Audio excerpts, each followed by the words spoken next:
The prospect of acquiring a property management business is very exciting, but the hard part comes once the deal is done.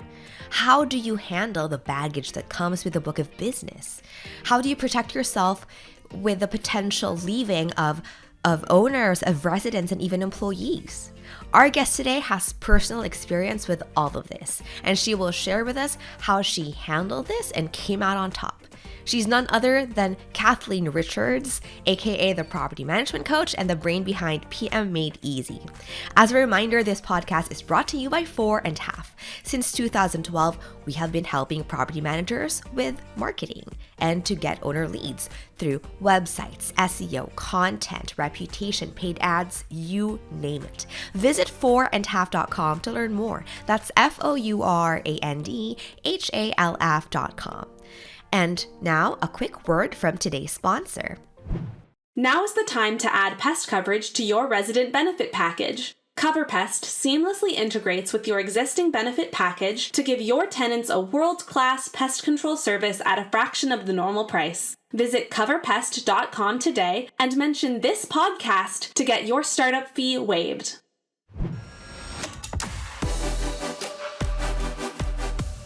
So what a lot of our listeners may not know, if they're late to the game, is before you became the property management coach, you were actually a very successful property management company business owner. But you did not start your business from scratch. You actually acquired it. And so, today I want to kind of start with, when you bought Pertola Property Management, it was already an established company, a decent door count. Can you tell us how the property owners and residents initially reacted to the change in management when you took over? Yes. So originally it wasn't called Portola Property Management. That came later when I took the business out on my own. But owners didn't know that I had acquired it. I was just introduced as the new property manager, and people said, well, what happened to John? And I said, well, he wants to kind of step back into semi-retirement, maybe do some sales and so forth. And so that's how we rolled it out. No one knew that I'd actually bought the business. Okay. And in the beginning, I didn't make any changes. I kind of kept things the way they were. I did, if I remember rightly, I started doing my newsletter. So I sent out an email or like a newsletter. I think initially it was an email introducing myself. And I was excited to be part of the team and my background and experience and what I was looking to bring to the table. And I invited them to call me if they had any questions, and that I was looking forward to getting to know them over a period of time. And then I started calling owners and introducing myself to some of them too, because it was a portfolio that had a lot of clients had been with the business 30 years. So many of them were kind of up in age to begin with, right? And they weren't necessarily on the computer internet. When I bought the business back in 2005, we didn't even have smartphones, just to put things in context. Okay. Had a flip phone. Okay. And we didn't have all the software and all the cool stuff we have today. We had Yardi, which was a DOS version. That's all that was available at the time. And it was horrible. It crashed all the time. So this was kind of back in the dark ages, even though it doesn't seem that long ago compared to where the industry is today. So it was a little bit old school, but it was getting on the phone and calling people and introducing myself to them. And then pretty much kept the business the same. So that's what I did at the very, very beginning. But they didn't even know that I was the new owner. That came much later. Whose idea was it? Oh, sorry. Whose idea was it to not tell the people yet that you had acquired the business? Well, the interesting thing is the person that I bought the business from, he didn't even tell his employees. He was super secretive about it. He put an ad out on Craigslist back in the day, right? And he didn't even say what company he was with or anything. He just said, 30-year-old property management business owner wants to retire. So I reached out to him, and 3 weeks later, I bought the business. And then he introduced me to his staff saying, she's the new owner. And so they were like blindsided and like, oh my God, they were stressed about who is this person? Is everything going to be turned upside down overnight? Right. And so I tried to reassure them, a little bit of my background and that John would still be around if I needed to ask questions or anything. But I ended up within the first week of buying the business, ended up letting one employee go. The other employee I kept. And the reason I let the one employee go, um, when I had owners calling me that first week, screaming and yelling at me and dropping F-bombs and what the hell's going on. And so I found out that part of the reason that owners were very upset was because the leasing agent who worked part-time was lying to the owners left, right, and center. Oh yeah, we had an approved applicant and then it fell through, or oh, we're processing out. None of that was happening. So I let her go immediately. And then I turned to my assistant and basically said, okay, one of my core values is honesty and integrity. We will never, ever lie to an owner. If I find out you are, you're dismissed on the spot. So, within week one, I'm laying down the law of this is how I do business, right? And it was just when angry owners would call, it was taking it head on and owning it, even though I didn't create the problem, and saying, let me research it. Let me get back to you, which I had to research because I didn't know all the owners. I didn't know the properties, right? So I did research and turned to the full-time assistant and, yeah, just kind of, address things head on. And I think that's all people really want to know. If they feel like you're listening to them and you're telling them how you're going to handle it, and then you have to follow through on it, right? You can't say you're going to do it and then never call them back. So you have to call people back when you say you're going to. Tell them you researched it. This is how you resolved it or how you would like to resolve it.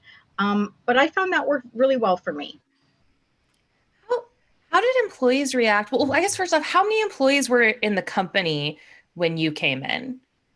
Okay, so this was structured a little bit different. This was a real estate office that had a property management division, and there were like 4 property managers, and each property manager had their own portfolio. Okay. Most of them were realtors. There was only one other person who was a true property manager. And so it was kind of your own business, but you were still, giving your commissions to the broker, right? Because it was an employee-owned real estate company, when I vetted the company to buy it, I brought in an outside CPA to make sure all the numbers matched. I made sure that the board, the owners of the real estate company, approved of me buying it, that he was actually able to sell the book of business to me. That's smart. Because if I was a broker, I wouldn't allow my people to do that. Right? Those clients are mine. You service it, but they're mine, right? So I just wanted to make sure that everybody was on the up and up. Everybody knew what was happening and that I had the okay and the permission. So yeah, I bought the book of business from him, and he had, like a real estate agent might have, he had a full-time assistant, a part-time leasing agent, and a part-time bookkeeper. And then I came in and took his place, right? Okay. And so that was kind of, and they didn't know, literally they were shocked. So for me, it was reassuring the assistant, looking at her compensation. She'd gotten her real estate license, but he had never, I was trying to remember this. Either she'd studied for it, had passed the test, but hadn't taken the next step to actually, get everything sent to her. He hadn't reimbursed her. She hadn't got the pay increase he promised her, all these different things. So I immediately did that. I reimbursed. And this is the one that you kept. This was the assistant that stayed. And I had to, because she knew all the owners and the properties. I didn't know them. I had checked out the portfolio. I made sure I wasn't buying junk, right? I had driven by some of the, I did all my due diligence, but still. So she got a pay increase right away. We got her licensed up. I reimbursed her for getting her license, even though that wasn't a promise I made. I felt it was an important promise to keep. I didn't want her to leave. And she was a good employee. And then the part-time bookkeeper I had her for a bit, and then she left and I got another part-time bookkeeper. Right. Cool. Yeah. And the reason I asked was just because you have different circumstances, right? Where it's like, if you have 10 employees, that's a different situation than if you have a couple. My original question was just going to be, so off the bat, you ended up firing somebody that wasn't meeting your expectations. How did that impact the rest of the team? But if it was just the assistant and the CPA, it becomes a little bit more personal where Yeah, but I think even if you came in and say there was 20 employees, right? I think you need to approach it with, you're excited to be there. You are going to take time to go around and talk to each individual employee. You want to reassure them as a group, okay, that you are going to look to them. They're the experts. They know what, you know what I mean? Because their first question is, what's going to happen to my position, right? Is this being consolidated, And it's also a different scenario if you're buying a business and you're keeping the employees in place, or you're purely buying the book of business and incorporating it into what you're going to do. Kind of a different scenario there, right? In the latter example, you not only have to make sure that there's no lawsuits going on, that everything is due diligence, but you have to make sure that there's going to be a culture fit there, because if how your existing business works is 180 degrees different than the book of business you're buying, guess what? You're probably going to lose a lot of owner clients. Right? It's not going to be a mesh. And you're going to have to let people go. So when my company was bought out, I was already told, well, I don't need a bookkeeper. I already have my own bookkeeper. So I had to let my bookkeeper go. And that was super painful. But I wanted to be the one to do it. I didn't want the new person that person didn't have a relationship with. I made sure to give very good severances to the people that had been loyal to me. They'd been with my company for a long time. I gave them good severances. I made sure that they had a good transition, even helped them find other employment, because I wanted to make sure they were taken care of. But overall, I sold my business intact. Here's the employees, here's the systems, so it could just keep running the way it was. But if you're incorporating a book of business, that's a whole different kind of kettle of fish. Because employees are going to be let go, and you're probably, that you're going to be letting certain owners go, because they're just not going to mesh with how you do business. Yeah. And so on that note, you have spent a lot of time as a consultant, helping property management business owners run their businesses. So I'm sure you have encountered consulting a client who is about to purchase either just a book of business or a whole other company in its whole. What kinds of questions or kind of due diligence items do you recommend that they look at when they're about to buy either one? Right. So first and foremost is you want to find out, are there any lawsuits pending? Okay. Have there been any recent lawsuits? You want to review all the books. If you aren't, an accountant or really savvy with numbers, it's worth paying somebody to come in and essentially kind of audit it. You don't want to bring on a business and then you find out that the bookkeeper that originally did the business, gives notice and says, I'm not coming back. And now you find out they've gone off to Costa Rica with a whole bunch of money, right? And now you're the new owner, right? And you have to make it right. Or you're going back to the other person that sold it to you and you're having very heated discussions about things. So yes, the accounting for sure. You want to take a look at that and make sure that that's clean and right. You want to look at the books. I mean, the actual files, the accounts. Are these quality accounts? I worked for one property management company for a short time to try it on for size to see if I would like the field and the career. And one of the other property managers said, oh yeah, the broker, she'd bought a whole book of business from so-and-so. Turns out they were all junk. Like the properties were crappy, the owners were crappy, and basically they closed out every single one of those doors because it didn't fit with their company. And so they kind of threw away their money. They bought because it was a friend, and they trusted because it was a friend. I think a lot of deals in property management are done between property managers that know other property managers. That's kind of the comfort zone, right? People are scared to put their business up for sale out in the world because they're afraid, what if my owners find out about it? You know, I might lose some owners, right? So it tends to be kind of a closed business. But just because it's a friend or a colleague, people, this is business. You need to put your El Presidente hat on your head and do your due diligence, right? So yeah, look at the quality of the properties, look at the rent rolls. Actually, I remember opening up files. So, you know, nowadays you probably look online. Are the management agreements up to date? Are the leases up to date? Or is the property management company still got, I mean, even back then I was blown away. I had some management agreements and some leases, because again, owners have been with the company 30 years, that were literally on one page that had the carbon paper. Mm-hmm. And so I went through and did all new management agreements. So it went from that one flimsy page up to 6 pages, right? So you want to look at that sort of stuff. You want to look at the leases and the paperwork. It gives you insight if the business is, and also what are the reasons that the person's selling? Is it health issues? Is it a fireside sale?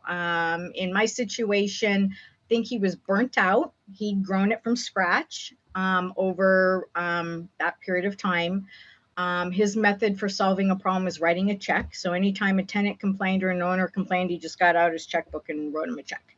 But he was also in the midst of a divorce and had to come up with money quick to settle everything out.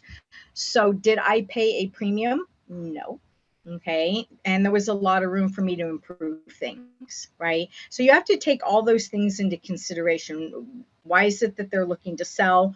Also, if it's a smooth running machine and it can kind of, you see that it's producing cash flow and the employees can run it and you don't have to be super hands-on, okay, maybe you pay a bit more of a premium for that, right? Versus it's somebody that's a sole proprietor. They've been doing it forever. They're at the point where they don't want to upgrade all their software and all this technology, right? Everything's paper or whatever.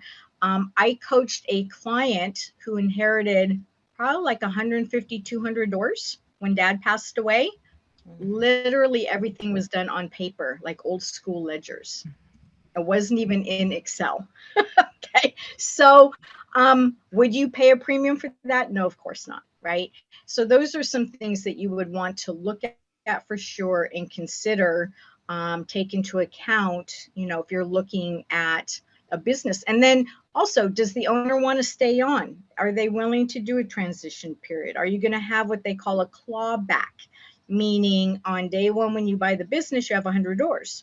You count it. And at the end of 6 months or a year, if you're down to 90 doors, well, you're not going to pay for 100 if you're down to 90, right? Or 75, right? So those sort of things, you know, that's part of the negotiation. But I think culture fit, especially important if you're just buying the book of business, and then understanding why they're selling and then doing your due diligence, especially with the accounting, legality things and all of that. That's kind of the top line. Right. And Like, so- don't just think about the properties themselves. Think about this, or look at the systems that they have in place. I feel like that could be overlooked really easily if you don't know what you're doing. Right. Second Right. thought, Well, almost. and But- yes, absolutely. You want to know what software they're using, right? Is it compatible with the software you're already using? Because if it's not, you're going to be bringing all that into yours. And that's always kind of a nightmare. No matter how much they promise, how smooth it's going to go, it never goes that smooth. And you lose data and so forth, right? If the business is going to continue running, think of like you've got a business in one location and you're buying another one and it's going to stay there and you're going to keep the employees. Then it really doesn't matter if they're using a different software. If it's working and as long as it's not archaic, maybe it's one of the, you know, competitors to the one that you're using. That's okay. They know it and they're using it and it's working, right? It just gets trickier when you're literally meshing two businesses together. Yeah, thank you for that, Kathleen. And so I kind of want to go back to the people side. And so Hmm. a couple of things that kept coming up, this idea that, you kind of need to negotiate a clawback clause so that if you lose so many owners, so many doors in this period of time, you kind of protect yourself. And so it's very real, this fear of losing the doors you bought. And so what are certain things that an incoming business owner or an acquirer of a portfolio, what can they do to minimize such a big loss in the doors that they Hmm. paid for? And then the other side too is, I guess assuming you bought a business with its employees and they're running the show, well, you have no guarantee they're going to stay on. And so what happens once you take over the business and they all want to leave? Then you're kind of left with nothing. And so maybe you can start with the owner side. Like, how do you Hmm. minimize losing the owners that you have paid for? Right. So I think the first thing to do is you reach out to those owners right away. Okay. You should not be a surprise to them. Nobody likes surprises, right? So be proactive, reach out to them, whether it's an email, that you're on board. It's up to you whether you want to tell them you're the owner or not. You don't have to. I know when I sold my company, I introduced the new owner as the new president of the company, and that I was stepping back into a coaching consulting role, and that I would still, I'm still here. I haven't gone away, right? So part of it is in your negotiations, you're going to minimize losing clients if the person selling you the business is willing to stay on for a certain period of time. Okay. Sometimes that's possible, sometimes it's not. Okay. And if it's not, then, that helps to reassure owners by you being proactive. Okay. I think don't make dramatic changes to the business because that scares people. But I think if you start doing things, and one way is, if you improve your communication with the owners, they're going to like that already. Okay.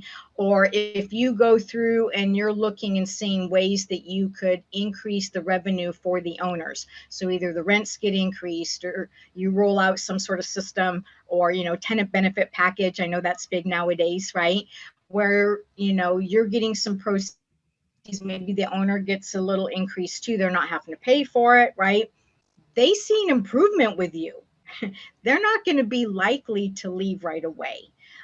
One thing I did, though, that's maybe very counterintuitive, I knew right away within a couple months which owners I wasn't getting along with or going to get along with, just personality wise. Like, I just knew it wasn't going to work.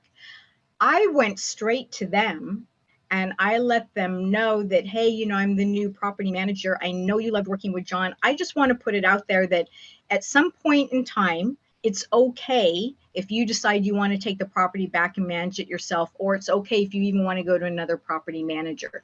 Just make sure to give me at least 30, 60 days notice so I can have a smooth closeout. I did that because I did not want somebody to be unhappy, find some stupid little reason to blow up, get angry at me as a reason to fire me. Mm. Right. So I was giving them the opportunity. Hey, I know, I'm somebody different. Right. And if you decide, and I had, out of 110 owners, I probably had 5 that said, oh, really? I can do that? And I go, yeah, certainly. My role is to make your life easy. Right. And so it was kind of funny. It was literally, they go, I might do that. Circumstances are changing for me down the road. I ended up managing for them for like a year before we closed everything out. And guess what? They ended up referring all kinds of business to me because how I handled it was professional and almost giving them permission that you've got options here. You're not forced to work with me. I know it's very counterintuitive. It's like back in the day, putting your price on the website was like, oh my God, you can't do that, right? People did, right? So I don't think that's necessarily a bad thing. I'm not going to say you say that to everybody, but you're going to know couple months into it which owners are kind of difficult, or which ones you're butting heads with, or which ones are super high maintenance. that you're thinking I might want to close them out, and that's okay. I was still bringing on lots of business long after I sold it. I wanted to make sure that things were strong, right? And so, maybe that's the role that the person that steps back is, their name is known in the community. They still bring business. Whether you pay them a referral fee for that or not is up to what you negotiate. But I think there's a lot of ways that you can minimize losing owners, and it's by being proactive, really increasing your customer service that you can provide, reaching out to the owners, being available. And I'm not saying available 24 hours a day, right? But they know that you're there, you're visible, okay? Because typically, if you look at who's selling the business, many times it's just they're kind of at the end of their career, they're burnt out, they're tired. And so it could be that things are starting to kind of slack off a little bit, So you're coming in fresh and excited and exuberant, and your owners are going to feel that. Mm-hmm. That's so interesting. And so I'm curious to know, you mentioned that within the first couple weeks or months of you owning owning the business, you had a pretty good idea which owners were not a good match personality wise. Mm-hmm. How did you get to that? Was it meeting them face to face, or did you call every single owner? Did you have some kind of event where you invited all the clients?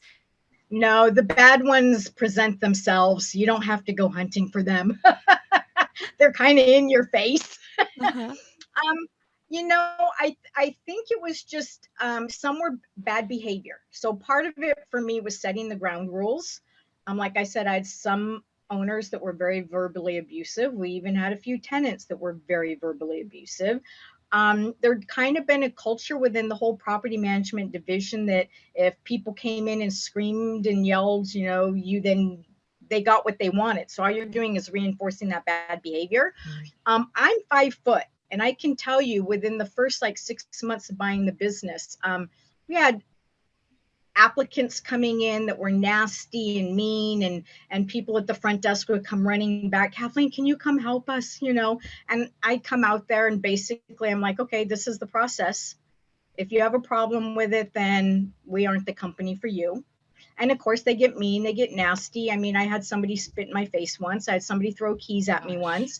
And I just stand there and I go, we're calling the police. You turn and get, it's just, people don't expect this little tiny person to be so strong, and I'm not intimidated. So bring it on, right? So that's partly my personality, okay? But within a very short order, I didn't have bad players. And there were a couple owners I literally had to say, hey, we are here to help you. You hired us to help manage your property. You cannot abuse us. Mm. If you do that one more time, I'm closing out management with you on the spot. Okay, I think this is a good stopping point for part 1 of our interview. Next time in part 2, we continue the conversation with Kathleen about how to handle residents, owners, and employees in the face of an acquisition. As a reminder, this podcast is brought to you by 4 & Half. Since 2012, we have been helping property managers do owner marketing to get more owner leads through websites, SEO, content, reputation, paid ads, you name it. Visit 4andhalf.com to learn more. That's FOURANDHALF.com. As usual, feel free to send your comments, suggestions, or thoughts to marketing@4andhalf.com. And if you're enjoying the show, please consider leaving us a rating or review on the listening app of your choice. Thank you, and see you next time.